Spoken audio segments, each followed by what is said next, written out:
Hi guys, this is John again from Johndam District, and for today's video guys, another top 3 applications tayo kung saan ka pwede kumita online. At sa video na to guys, pag-uusapan natin kung ano yung mga application na to at kung paano kayo kikita. Kaya tara, umpisahan na natin agad. So guys, this video is for informational and educational purposes only. I personally tested the app and I'm sharing my own experience.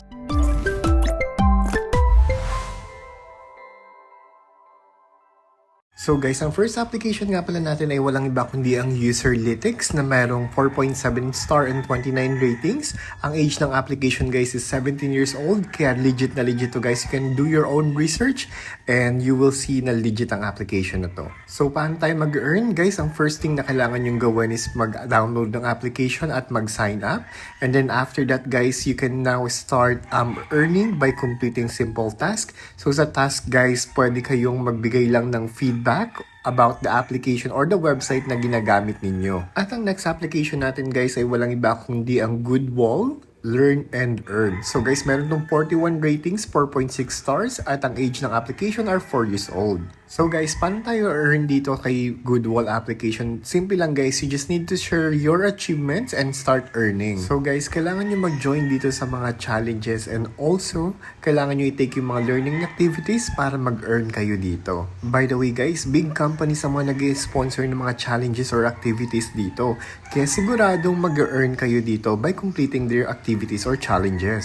At syempre guys, ang last application natin ay walang iba kundi ang GCash. GCash, totoo nga bang kikita ka dito other than cash out and cash in? Well, i-discuss ko sa inyo kung paano kayo mag-earn dito.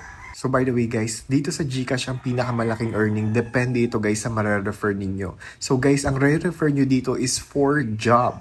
So ang kailangan nyo lang gawin guys is mag-post kayo, sabihin nyo na hiring sa specific na lugar, and then kukunin nyo lang yung name and email address nila. So to start earning guys, kailangan nyo lang mag-login sa inyong GCash account or GCash application. After that guys, click nyo lang tong view all near the explore the app. Click nyo yung view all na yan. And then scroll down lang kayo guys, click nyo ngayon yung real earn money. And then pagka-click nyo yan guys, pupunta kayo sa Pasa Job. And click nyo lang guys dito yung jobs. Ayan, yung jobs na yan. And then after that guys, may kita nyo na yung mga jobs na available or hiring. So dito guys, I would recommend for you to select BPO or call center kasi mas maraming yun na nag-a-apply ng call center. So guys, pag nag-refer kayo dito at na-hire sila, depende sa referral bonus yung makukuha ninyo. Pero sa BPO, guys, or call center, madalas dyan 1,500.